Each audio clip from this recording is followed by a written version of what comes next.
So very familiar. Ang tawag yan, benediction of Moses or the blessing.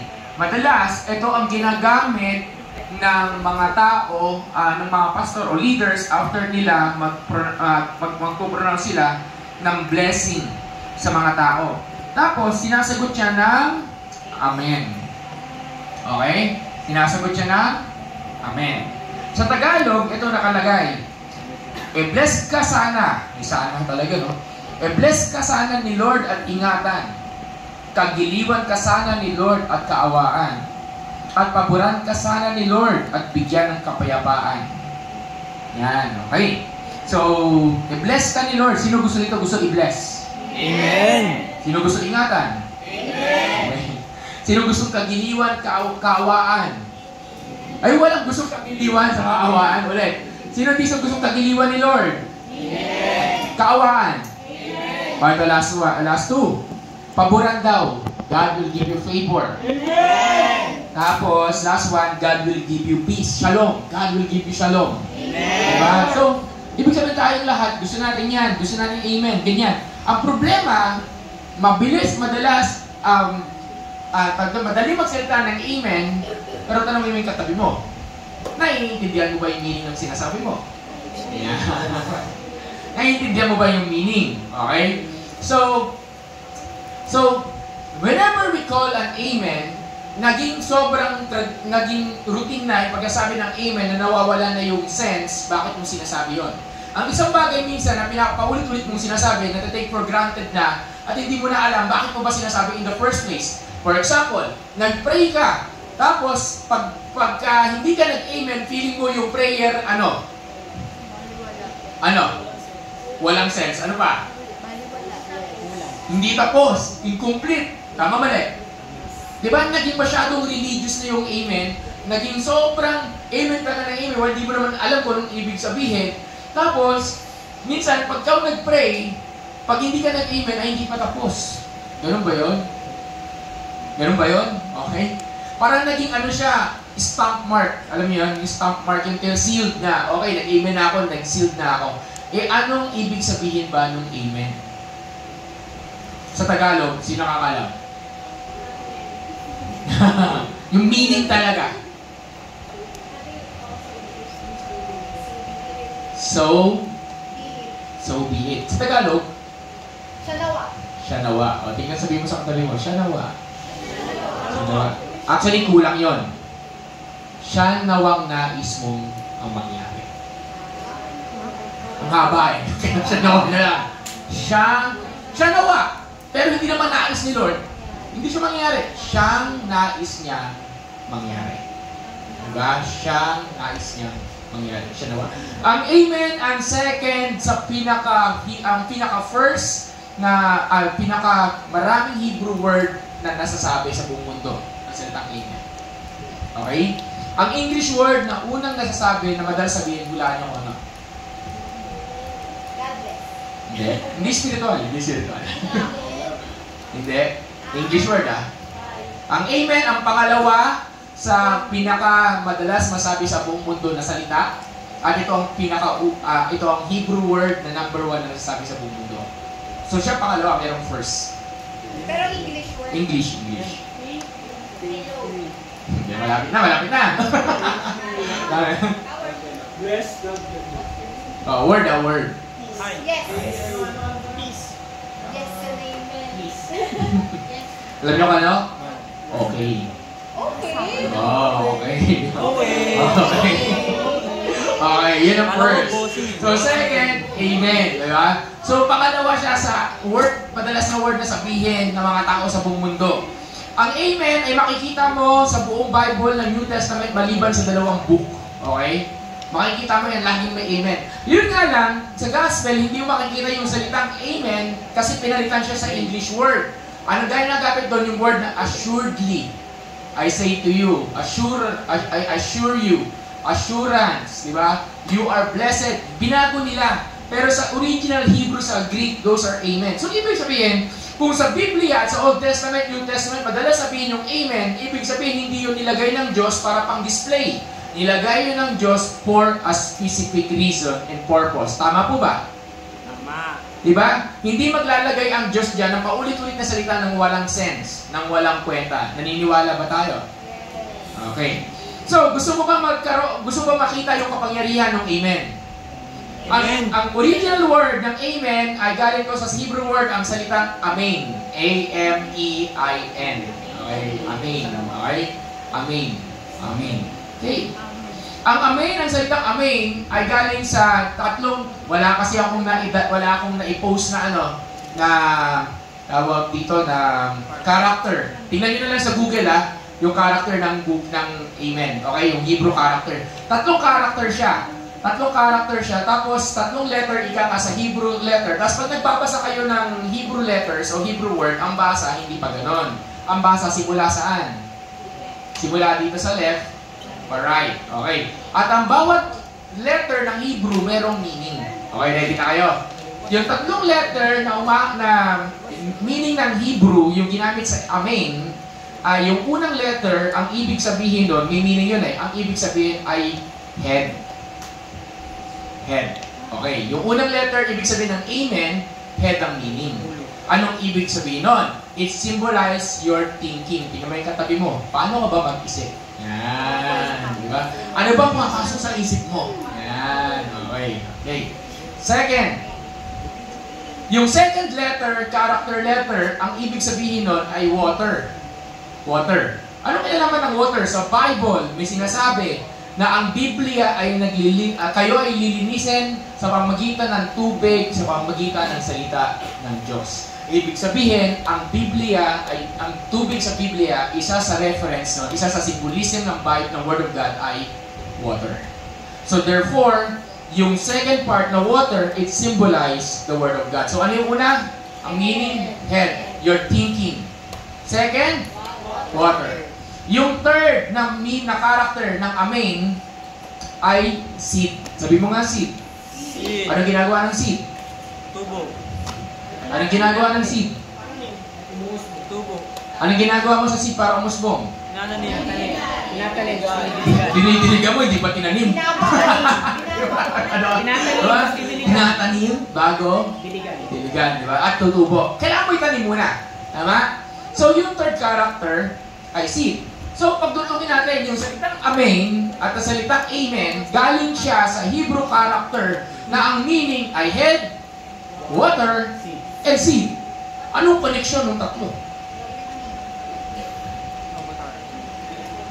No, di ba? Nag-isip sila. parang, ano yun? Head means thinking, water means word of God, seed means seed. Anong connection ng tatlo? Ano? Pagtatanim ng word of God, asan yung head? Sa isipan. Okay. Amen. Ano yung meaning kanina? Amen. Siya nawang gustuhan niya ang mangyari. Diba? Let your will be done. Diba? So be it. So be it according to your word. So be it according to the word that your mind starts to believe. Ibig sabihin, yung word na nare-receive yung word na natatanim sa isipan mo, once na nag-amen ka, you start to believe that the word that you believe, yung word of God that you start believing in your mind, that you start believing in your life, that start paniwalaan. Once na nag-amen ka, sinasabi mo, Lord, itong salita na to, tinatanim ko, at one day makikita ko na ito ay magkakatotoo. So every time that you're saying amen, hindi pwedeng may doubt. Kasi nakatanim siya sa isipan mo. Ang nakatanim sa isipan mo yung sinabi ng Diyos sa'yo. Amen. Amen. Diba? So therefore, hindi pwedeng may doubt, hindi pwedeng may unbelief. Bakit? Kasi hindi ka pwedeng mag-amen kung hindi mo kayang maniwala. Hindi ka pwedeng mag-amen kung ikaw mismo ang, totoo nga, mangyari, maniwala ako. Naintindihan niya ka? Yes. Hindi ka pwede magsalita ng amen kung pagkatapos ng amen mo, anong gagawin ko? Whenever, every time you're saying amen, you're saying, Lord, the word that has been sown in my mind, your word that has been sown in my mind, I believe it will manifest. It will come to reality. It will. Your promises, I will see it. Ibig sabihin, makikita mo. So, agree ba tayo? Amen. Yun. Yun ang ibig sabihin ng amen. Ibig sabihin ng amen, you're partnering with God. Ibig sabihin ng amen, you are believing God, He will fulfill His word. Ibig sabihin ng amen, ibig sabihin, you are ready to obey God. Hindi pa pwedeng amen ka ng amen, pinapagawa sa ni Lord ang isang bagay, hindi ka naman mag-obey. Tama mali? Tama mali? Wala na. Sabi ni Lord, ang tamad ay hindi kakain. Wala naging amen. Amen. Ang tamad ay hindi kakain. Amen. Natanim. Ibig sabihin na nag-start ka maniwala na ang tamad ay hindi kakain. So magmamanifest siya sa'yo. Mangyayari siya. Ibig sabihin, kung tamad ka, Hindi ka kakain. Fasting ka. hindi ka kakain. May tanong ako. Sinong tamad? Dito. Yan. Ako yun. Sinong tamad? Ibig sabihin kung tamad ka, sabi sa Biblia, Proverbs, ayun nga ang problema, amen ka ng amen, hindi mo naiintindihan yung sinasabi, yung ini-amen mo eh. Tapos magre-reklamo ka, Lord, bakit ako nagugutom? Tamad ka eh. Alam mo na. Hindi na kukuha ng over-spirituality at pagiging spiritual, baliwala. Ayan, sabi, God will bless those who give. God, pagpapalain ng Diyos ang siyang nagbibigay, di ba? Okay, tanong, hingi ka ng hingi sa Diyos, nagbibigay ka ba? Tapos pag nakarinig ka ng teaching, gusto ng blessing, God will bless you. Amen, amen ka ng amen. May tanong, matatanggap mo kayo magpapala na yun na wala kang ginagawa. Hindi po. Yan. Naintindihan niyo ako? Amen. Sabi ng Lord sa Bible, magpatawad ka at lalaya ka, gagaan pakiramdam mo, gagaling ka, sabi sa Biblia. May galit ka, ayaw mong patawarin. Kasi narinig mo yung preaching. Sabi, God will give you peace. Amen ka naman. Pero ayaw mong magpatawad. O yung bigiming katabi nyo, sabi nyo, oy, gising na, amen. Di ba? Walang tulog eh. Okay, walang tulog po eh. Okay.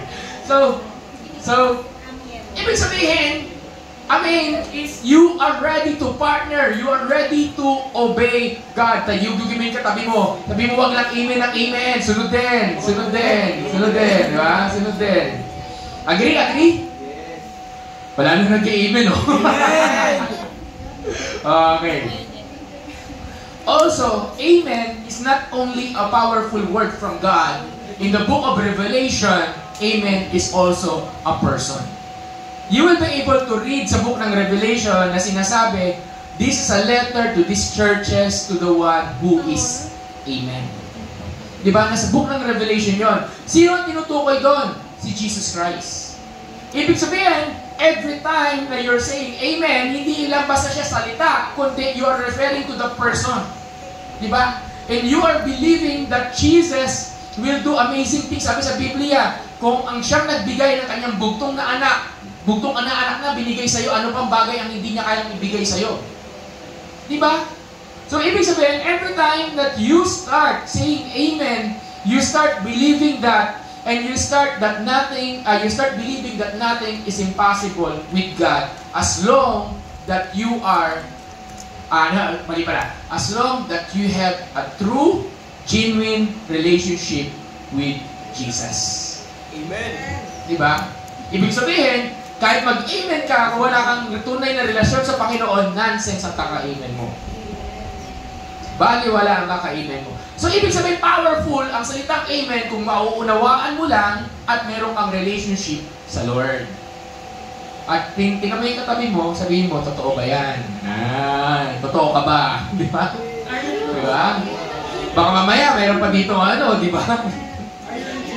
I'll end with this. Diba? God can bless you. And God will do something amazing sa buhay mo. God will do amazing things. At bakit tayo nandito? Kasi yun nga yung point. Nandito tayo kasi we want to encounter the Lord. Gusto natin ma-refresh, gusto natin ma-remind ng kapangako ng Diyos, gusto natin ma-remind kung gaano katapat ang Panginoon, at ready ang Diyos tumulong anytime. Pero always remember na ang partnership, sabi sa Biblia, dalawa, nothing is impossible to God at nothing is impossible with, sabi mo nga, with God. Ibig sabihin ng with God, tingnan mo yung katabi mo, yugyugin mo, sabihin mo, kasama ka doon. Kasama ka doon, di ba? Kasama ka doon. So, it's partnering. Pwede ba natin pagbigkasin yung salitang partnering? Sabihin mo, it's partnering. So every time you're saying amen, amen, Lord, sinasabi mo, Lord, hindi lang siya nawa gusto mo mangyari, kundi Lord, here I am partnering with you. Ipagawa mo sa akin kung anong gusto mong ipagawa. Di ba? Saan mahirap mag-amen sa preaching? O, dito na ako mag-amen. Saan mahirap mag-amen sa preaching? Anong klaseng preaching? Anong klaseng preaching? Ay, yung nananaga. Anong klaseng preaching yung nananaga? Rebuke. Ano pa?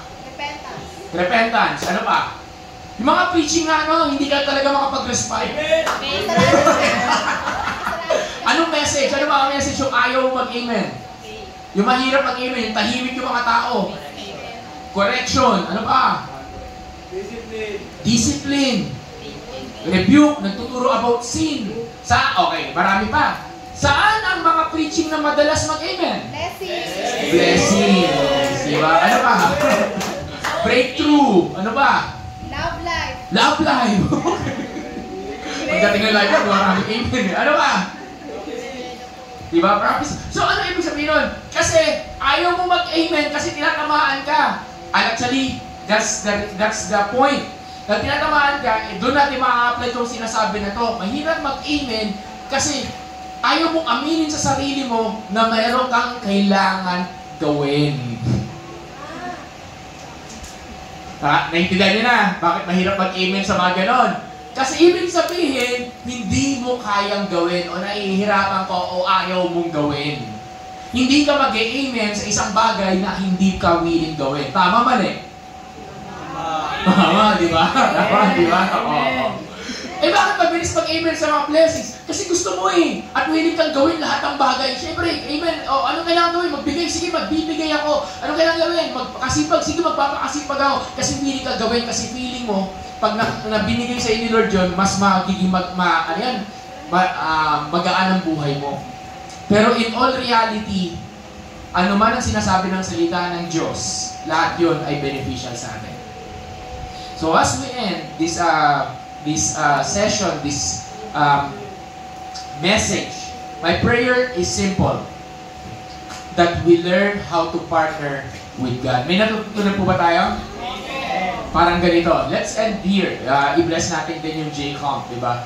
Parang, nang dumating to, sabi ko nga kay Ate Shi, para sa testify lang natin yung goodness ng Lord. At ano yung ibig sabihin? Kasi kami na Ate Shi, puro kami amen sa chat eh. Amen. Amen natin. Amen. Puro kami amen. Totoo ka. Kasi namroblema kami sa kuwan pabayad, kaya amen na lang kami. Okay. Ngayon ganito. This what's happened.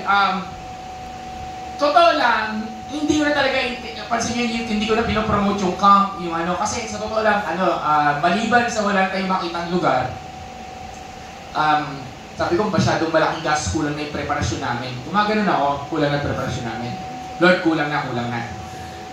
Then, after nung linggo, after nung Sunday, after nung Sunday, Sunday na madaling araw, biglang, alam niyo, nag-i-scroll ka lang sa Facebook, tapos suddenly lumabas nga alam niyo na yung kwento, lumabas itong Jacob. Lumabas siya, out of nowhere, parang ang dami mo naman hinahanapan, so lumabas siya, so chinek ko, then sabi, ayun nga, yung kanilang promo, then sabi ko kay Ate Shi, then sabi ko lang sa Lord, kailangan ko lang dalawang bagay. Una, kailangan may slot para dito, kahit overnight lang. Pangalawa, kailangan may pang-down. Yun ang dalawang bagay na yun. Yung dalawang bagay na yun, totally, sasabihin ko sa inyo, hindi ako naniniwala. Pero sabi ko, sige, okay lang, Lord, kung anong gusto mo siya mangyari. Then kinabukasan, meron yung dalawang bagay na yun. May slot at may pang-down. O, di na pa-amen tayo. Ayun, yung Saturday night pala, di ba? Sunday. Sunday, dinag-meeting na, ganito na, lahat na. Alam niyo na ano nangyari. Yun yung alam nyo nangyari sa church kasi nag-meeting eh. Ang hindi nyo lang alam nangyari, yung nangyari from Monday, Tuesday, Wednesday, Thursday, Friday. Yun yung hindi nyo alam nangyari. 3 coffee shop yata yung napuntahan ko, try to raise up funds. nakapag-coffee bean ako, nagchat-chat kami na iba't iba, di ba? Iba't ibang coffee shop. Pastor, bakit hindi na lang sa bahay? Ayoko sa bahay eh. Ganun lang kasimple, hindi ako sinisipag eh. So, ginawa ko yon. Believing God will start to provide. Believing the Lord. Kinakausap ko si Ate Shi, andun yung mga chat. Palitan kami. Sige, Pastor, kain ng Lord. Amen. Dito, Pastor, ganyan. And so on and so forth. Okay. Fast forward tayo.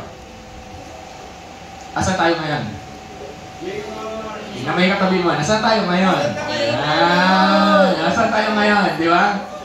Alam niyo po ba, ready kami nung 2 weeks eh. Sanay kami ng 2 weeks sa preparation ng retreat. Yung isang linggo, hindi po eh. First time. Yung isang linggo. Biruin nyo, and then suddenly, andito tayo. Diba? We start to believe the Lord will provide.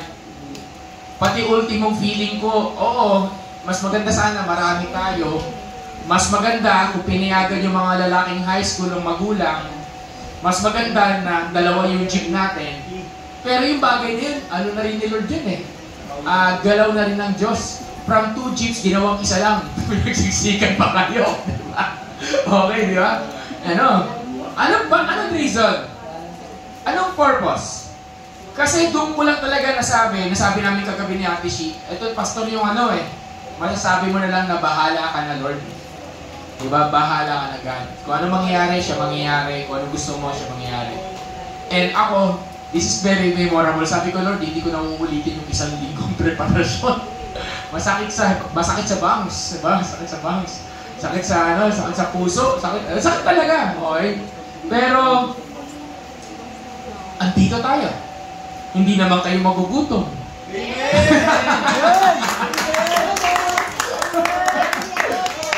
Lalo na sana namin maggulay na lang tayo. Albor, mamimitas na lang nagulay. Diba? Mamimitas na lang. Alam niyo ba, sinabi ni Ate Shi kasi, Pastor, sakto, papaligiran ng bukid. Ang daming gulay, mag-danger pass lang tayo. Puro tayo gulay, huwag na tayo magkaroon. May mag-uwi tayo naman. So, ano yung purpose nun? Ano purpose nun? Sige, magpe-pray na tayo. Ano purpose nun? Ang purpose nun is this. When you start to believe, this is ginamit ko lang tong example na to kasi this is ito yung nandito tayo ngayon, lahat dito makaka-relate. Okay, lahat dito makaka-relate. Pero kung ano man ang meron na pinagdadaanan ka sa buhay mo, as long na itong nilalakaran mo according sa kagustuhan ng Diyos, take note of the word, according sa kagustuhan ng Diyos, and you start declaring amen to it. Lord, naniniwala ko ang pangako mo, pinangako mo sa akin to, na ang pamilya ko maliligtas. In Jesus' name, amen. Pinangako mo sa akin na hindi ako titira sa maliit na bahay, lalaki ako. In your name, Jesus, you will provide. Pinangako mo sa akin, gagaling ako. In your name, in your Jesus' name, I will be healed. Amen. When you start to believe anong sinasabi ng salita ng Diyos na align sa kagustuhan niya, it will happen. It will happen. Pwede ba tapikin mo yung katabi mo? It will happen. Okay? Hindi to word of faith. Lilinawin ko lang Hindi to yung tipong word of faith, maniwala ka. No. This is what the word of God is saying. So pwede ba natin palakpakan ng ating Diyos sa tapat? Grabe. So, I pray na bless mo tayo lahat. Sige? Can I ask us to bow our heads as we end our worship service for today? And God is so good. Hallelujah. Leo. Thank you, Jesus. And we're going to recommit now. I'm going to challenge you and I'm going to encourage you also na it's your turn to partner with God. Siguro kaya inalaw ni Lord to mangyari ito para ipakita yung katotohanan na when we partner with Him, He will move. When we partner with Him, makikita mo paano gumalaw ang Diyos sa buhay mo. Makikita mo paano siya paano katapat ang Panginoon. Ano man ang bagay na pagdadaanan, dinaanan, o dinadaanan mo ngayon, gusto ko lang sabihin na tapat ang Panginoon. We say amen because we believe in the faithfulness of God. Nag-aamen tayo Dahil naniniwala tayo na ang Diyos na nangako, ang Diyos na kung saan tayo nananampalataya ay tapat at totoo sa kanyang salita. Sabi sa Biblia, hindi babalik ang salita ng Diyos sa kanya na hindi ito nangyayari. Sabi sa Biblia, sa oras na magsalita ang Diyos, sa bawat salitang binitawan niya, sa bawat letrang binitawan niya, ito ay may halaga. Hindi ito babalik sa kanya na hindi nangyayari. So right at this very moment, Lord, ipakita mo po yung pangako po ninyo sa bawat isa. Ang pangakong totoo, Lord, ang pangako ng buhay, ang pangako, Lord, ay yung katapatan. Ikaw ay tapat, Panginoon. Maraming salamat, Lord, na ang mga salita mo ay totoo. Salamat, Lord, na ang bawat salita mo sa Biblia ay hindi lang siya basta letra, kundi ito ay salita na mayroong bigat at halaga. At ngayon, naiintindihan namin ba't kami nag-i-amen. So every time mag-i-amen kami, i-ready mo puso namin na mag-partner sa'yo. I-ready mo ang puso namin na manampalataya at maniwala sa'yo. I-ready mo kami, Panginoon, na sumunod sa'yo. At i-ready mo kami, Lord God, na wala kaming ibang titingnan, kundi ikaw lamang, Panginoon. Salamat, Lord God, sa oras na to. At every time, this time na magsasalita kami ng amen, hindi lang ito basta salita, kundi isang salita na galing sa iyo mismo. Salamat po, O Diyos. Pagpalain po ninyo ang praise na to, ang J-Camp, Lord, ang J-Farm, ang staff nila, Panginoon. Pagpalain po ninyo, Lord God, even the owner, and we're believing, Lord God, na hindi aksidente ang pagkakarating namin sa lugar na to. Maraming salamat po, O Diyos. Thank you, Lord, for everything. At sa mga gagawin pa po namin, yan, mag-activity na kami, Lord, mga bagay-bagay, samahan lang po ninyo. Maraming salamat po, Panginoon. Ikaw lamang ang dakila. Ito po ang aming dalangin sa iyong pangalan, Jesus. And everyone says, Amen! Just po, kakaroon po tayo ng 10 minutes na 3:30, magkakaroon tayo ng activity. Okay.